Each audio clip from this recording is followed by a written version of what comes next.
अनेक बार लोग कहते हैं कि नाम से क्या फ़र्क पड़ता है, लेकिन नाम से फ़र्क पड़ता है। अनेक बार लोग मिलते हैं, कोई पढ़ाई लिखाई नहीं है, कोई ज्ञान शिक्षा से मतलब नहीं है, लेकिन उनका नाम विद्यासागर होता है। अनेक बार ऐसे लोग मिलते हैं जिनके नाम से 1 डिसमिल भी ज़मीन नहीं है, लेकिन उनका नाम पृथ्वीपति होता है। ऐसे ही दुनिया में नाम को लेकर और नाम के भाषांतर को लेकर भी कोई ऐसा विज्ञान, कोई ऐसा साहित्य, कोई ऐसा व्याकरण नहीं है कि जिसमें नाम का यानी संज्ञावाची शब्दों का भाषांतर होता हो। जैसे सूरजलाल को आप सनलाइट कह दें, जैसे पृथ्वीपति को आप लैंड हस्बैंड कह दें, जैसे आप विद्यासागर को नॉलेज ओशन कह दें, आदि आदि ऐसे प्रश्न खड़े होते हैं जिन बातों का कोई अर्थ और प्रयोजन नहीं बनता। इंडिया भारत नहीं हो सकता, भारत इंडिया नहीं हो सकता, ये संभव ही नहीं है। और दुनिया में किसी भी भाषा में संज्ञावाची शब्दों का आप किसी भी प्रकार से भाषांतरण नहीं कर सकते, उसमेमें आप ट्रांसलेशन नहीं कर सकते, यह संभव नहीं होता है। 1988, 89, 90 में जब विश्वनाथ प्रताप सिंह जी देश के प्रधानमंत्री थे, तो उन्होंने बोफोर्स तोप सौदे में दलाली को लेकर अनेक बातें उजागर किया। साथ ही उन्होंने सेंट किट्स और स्विस बैंकों में भारतीय नेताओं और उद्योगपतियों के रुपए जो जमा है उसका भी भंडाफोड़ किया। उन्होंने एक खाते का पता लगाया इन दोनों बैंकों में जो लोटस नाम से खाता था। बाद में उन्होंने हिंदुस्तानी नागरिक बंधुओं को, देश को बताया कि वो लोटस राजीव गांधी जी का खाता है और लोटस राजीव गांधी का एक तरह से भाषांतर है। वह भाषांतर कांग्रेसी लोगों को, नेहरू गांधी फैमिली को, उस समय के तथाकथित कांग्रेसी लोगों को या जो समर्पित कांग्रेसी हैं उनको बहुत बुरा लगा था कि ऐसा कैसे हो सकता है, भाषांतर कैसे हो सकता है, ऐसा कैसे हम किसी एक भाषा को दूसरे भाषा में नाम दे सकते हैं। बहुत बुरा मान गए थे वो लोग। आज जब वो भारत को इंडिया कर रहे हैं, और इंडिया भी नहीं कर रहे हैं, वो आई डॉट कर रहे हैं, एन डॉट कर रहे हैं, डी डॉट कर रहे हैं, आई डॉट कर रहे हैं, ए डॉट कर रहे हैं। भारत का नाम I dot, N dot, D dot, I dot, A dot नहीं है। भारत को अगर आपको लगता है कि भारत का नाम भाषांतरित हो सकता है, जो कि असंभव है, क्योंकि भाषा शास्त्र में, व्याकरण शास्त्र में इसका कोई प्रावधान नहीं है, तो भी आप I dot, N dot, D dot, I dot, A dot Bharat का नाम नहीं है, ऐसा आप कैसे कर सकते हैं?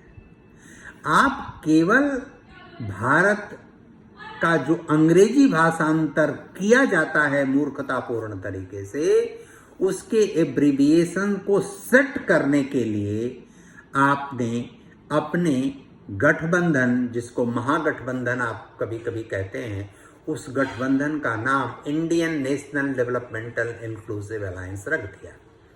और यह आपने अपने पुराने नाम यूनाइटेड प्रोग्रेसिव अलायंस का एडवांस वर्जन, एक तरह से अग्रेंकित आप उसका संस्करण प्रस्तुत किया है। यह संस्करण एक पुराने संस्करण का ही केवल कवर बदल देने मात्र जैसा है। उसमें अंदर की विषय सूची, अंदर के अध्याय, अंदर की विषय सामग्री, अंदर के संदर्भ सब कुछ जस के तस है।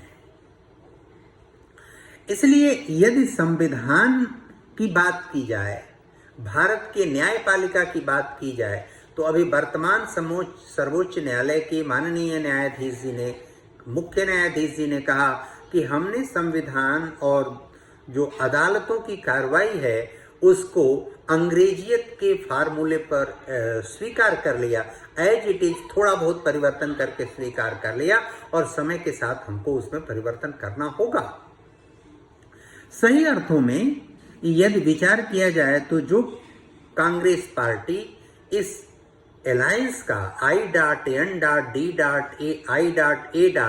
नामक अलायंस का नेतृत्व कर रही है, उसको इंक्लूसिव की बात करनी पड़ रही है। इतने दिन के बाद 1885 की गठित पार्टी है, देश में 60-65 साल उस सत्ता भी रही है उसकी, देश के बहुत सारे प्रांतों में उसकी सरकार रही है।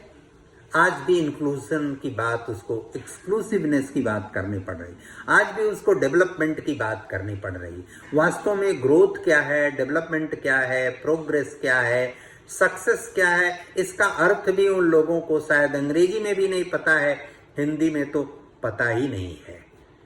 इसलिए उनको पहले अपनी भाषा ठीक करनी चाहिए, क्योंकि भारत का जनमानस अपना लोक व्यवहार सुदूर जनजातीय बंधुओं के द्वारा, वनवासी क्षेत्रों में रहने वाले वनवासी, गिरिवासी, हमारे जो बंधु बांधव हैं, भारत के नागरिक हैं, वो अपनी भाषा में बात करना, सुनना, देखना, करना पसंद करते हैं। सुदूर ग्रामीण इलाकों में कृषक बंधुओं के पास जाइए तो वो अपनी भाषा में अपनी बात कहते हैं, अपने को प्रकट करने के लिए, अपनी बातों को प्रकट करने के लिए, अपनी सामग्री को प्रकट करने के लिए, अपने खाद्य सामग्री, वेशभूषा, आचार विचार, रहन सहन, खान पान आदि सबको व्यक्त करने के लिए अपनी भाषा का प्रयोग करते हैं। उस भाषा ने ही भारत को, किसी भी देश, समाज और वहां के जनमानस को उनकी भाषा में ही आप समझ सकते हैं।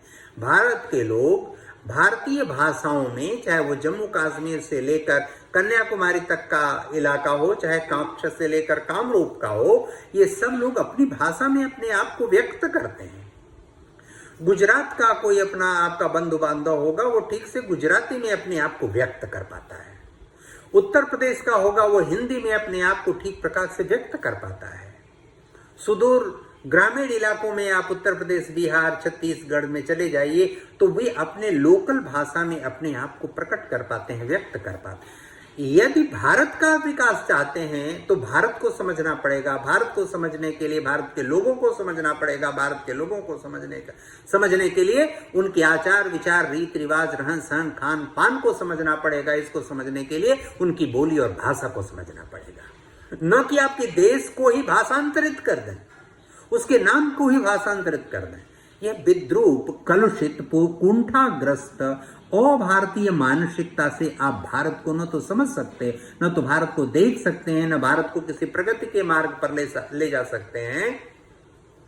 भारत को सफल तो आप कर ही नहीं पाएंगे। आपकी जो मानसिकता है, कहते हैं कि एटीट्यूड सबसे महत्वपूर्ण होता है, आप उससे निकलिए। Talent and looks are god given, so be thankful to them. Name, fame and money are society given, so be grateful to them. Ego and attitude are self-generated, so be careful about them. If you are you are thankful, you are grateful. If you are careful, then you will be cheerful, and then you can achieve the height of the hierarchy of the government of India, or as you say, Bharat. As in constitution, you and your related people has mentioned that it is India that is called Bharat. It is Bharat. You called it India or not, it doesn't matter. Nobody bother about that. So, it is very much clear.